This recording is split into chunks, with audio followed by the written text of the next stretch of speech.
애틀랜타 라디오 코리아 2월 20일 화요일, 오늘이 한 뉴스입니다.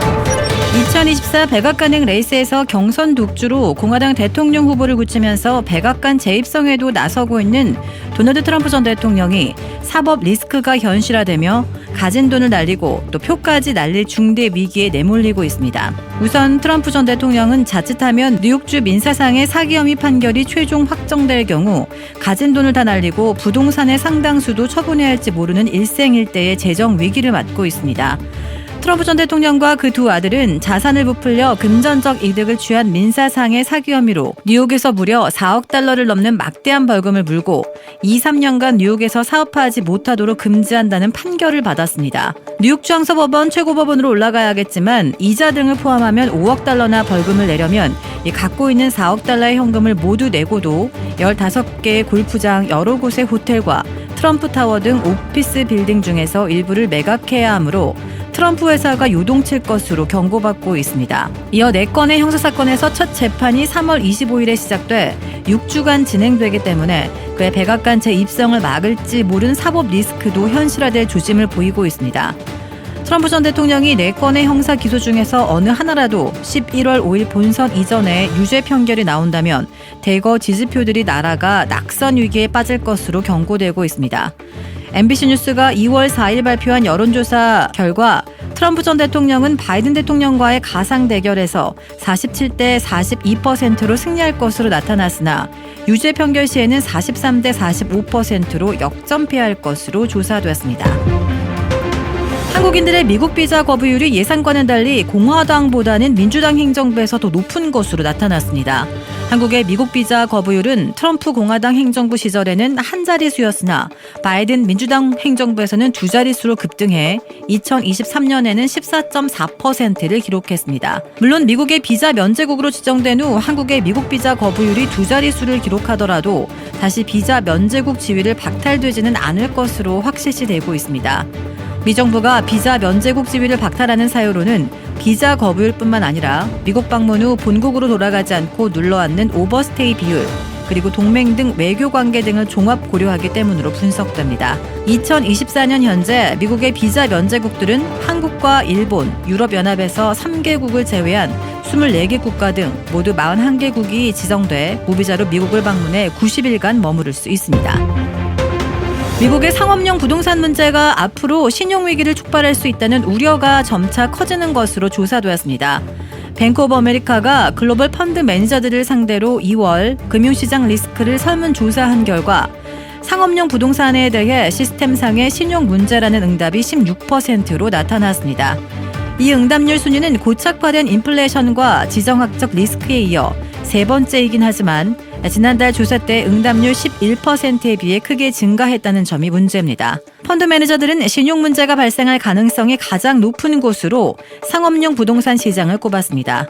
이외에도 헤지펀드나 사모펀드, 투자은행, 모기지 대출기관, 미국 기업 부채 등 규제를 받지 않는 비은행 금융기관 분야에서 문제 발생 소지가 있는 것으로 평가됐습니다. 수감 중이던 반정부 운동가 알렉세이 나발리의 갑작스러운 사망에 푸틴 대통령이 연루됐다는 서방 측의 의혹이 제기해 크렘린궁이 적극 대응하고 나섰습니다. 드미트리 페스코프 크렘린궁 대변인은 오늘 브리핑에서 나발리의 부인 율리아 나발나야가 남편 죽음의 배후에 푸틴 대통령이 있다고 연설한 데 대해 대통령에 대한 근거 없고 저속한 비난이라고 일축했습니다. 이어 나발나야가 불과 며칠 전 남편을 잃었다는 점을 고려해 이 문제를 논평 없이 남겨두겠다고 밝혔습니다. 나발리 사망의 여파를 차단하고 서방의 여론전에 밀리지 않겠다는 뜻으로 해석됩니다. 페스코프 대변인은 푸틴 대통령이 나발나야의 연설 동영상을 보지 않았다고 덧붙였습니다. 지난해 6월 독일 유명 관광지인 노이슈반슈타인 성에서 여성 관광객을 성폭행하고 살해한 혐의로 기소된 31살 미국인의 재판이 시작되었습니다. 현지 시간 20일 독일 현지 언론에 따르면 미시간주 출신인 피고인 트로이 B는 전날 독일 캠프텐지 법원에서 열린 첫 공판에서 변호인을 통해 범행을 모두 인정했습니다. 그는 지난해 6월 14일 오후 2시께 노이슈반슈타인 성에서 멋진 셀카를 찍을 수 있는 장소를 알려주겠다며 아시아계 미국인 관광객 2명을 등산로로 유인한 뒤 A씨를 목 조르고 성폭행한 혐의를 받습니다. 검찰은 재판에서 그가 성적 흥분을 최대화하려고 피해자를 목조르기로 계획했다고 밝혔으며 피해자들은 학업을 마치고 유럽을 여행 중이었으며 변을 당한 이튿날 미국으로 돌아갈 예정이었습니다. 독일 검찰은 살인, 강간, 살인미수의 아동 음란물 소지 혐의를 추가해 그를 기소했습니다. 재판은 내달 중순까지 6차례 예정돼 있습니다. 독일 언론들은 트로이 B가 종신형을 받을 것으로 내다봤습니다. 호주 시드니의 태권도장에서 살인사건이 일어나 뉴사우스웨일스주 경찰이 수사 중입니다. 호주 현지 시간 20일 호주 언론에 따르면 이날 오전 10시 15분께 시드니 북서부 볼크 해밀스의 주택에서 남성 조 모 씨가 흉기로 중상을 입고 숨져 있는 것을 신고를 받고 출동한 현지 경찰이 발견했습니다.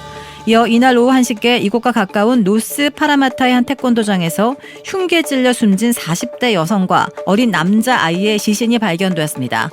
수사 결과 볼크 해밀스의 주택은 숨진 조 씨의 소유로 조 씨와 이 여성은 부부였고 아이는 이들의 부부 아들이었습니다. 이에 앞서 사건 현장인 태권도장을 운영한 한인사범 유 모 씨가 이날 새벽 피를 흘리며 팔과 몸이 크게 다친 채 태권도장 인근 병원에 나타나 의료진에게 태권도장에서 다쳤다고 말했습니다. 의료진이 경찰에 신고하면서 조 씨 가족의 시신이 차례로 발견되었습니다. 경찰은 유 씨가 이번 살인사건과 관련이 있는지 조사 중이라고 밝혔습니다. 한국의 개혁신당에서 한 지붕 아래 모였던 이준석 공동대표와 이낙연 공동대표가 결별하면서 정치권의 실로 오랜만에 출연했던 제3지대 빅텐트가 해체됐습니다. 총선을 불과 2달가량 앞두고 뜻밖의 통합이 이루어졌었지만 이념, 가치가 다른 두 세력의 화학적 결합이 어려울 것이라는 정치권의 예측대로 통합선언 11일 만에 다시 각자 도생을 하게 됐습니다. 이낙연 공동대표는 한국 시각 20일 국회 소통관에서 기자회견을 열고 다시 새로운 미래로 돌아가 당을 재정비하고 선거 체제를 신속히 갖추겠다고 결별을 공식화했습니다. 지난 9일 이준석 대표의 개혁신당, 이낙연 대표의 새로운 미래, 금태섭 대표의 새로운 선택과 이원욱, 조응천 의원의 원칙과 상식이 발표한 합당선언이 11일 만에 파기된 것입니다. 서울 탱고, 첫차 등의 히트곡을 남긴 가수 방시래 씨가 한국 시각 20일 오전 인천 광화의 한 요양병원에서 별세했습니다. 가요계에 따르면 방시래 씨는 2007년 6월 뇌졸중으로 쓰러진 뒤 17년간 투병하다가 이날 세상을 떠났습니다. 방시래 씨는 대외적으로 1960년생으로 활동했지만 주민등록상으로는 1960년생으로 돼 있다고 전해집니다. 인천 강화도 출신인 고인은 1980년대 미 8군 부대에서 활동을 시작해 1985년 박진숙, 양정희와 여성 3인조 서울 시스터즈를 결성해 이듬해인 1986년 1월 첫 차로 정식 데뷔했습니다. 그녀는 시원한 가창력을 앞세워 첫 차를 비롯해 백고동, 청춘열차 등을 히트시켰습니다. 방시래 씨는 서울 시스터즈 해체 후 1990년 솔로로 전향해 서울탱고, 여자의 마음 등을 발표해 큰 인기를 누렸습니다. 주택 구매뿐만 아니라 커머셜, 웨어하우스, 비즈니스 건물까지 부동산계의 큰손 이주환 부동산. 크레딧 카드 빚 최대 80%까지 탕감. 크레딧은 지켜드리고 빚은 줄여드리는 O3 컨설팅이 오늘의 한 뉴스를 후원합니다. 이상 애틀란타 라디오 코리아 2월 20일 화요일 오늘의 뉴스의 고지선이었습니다.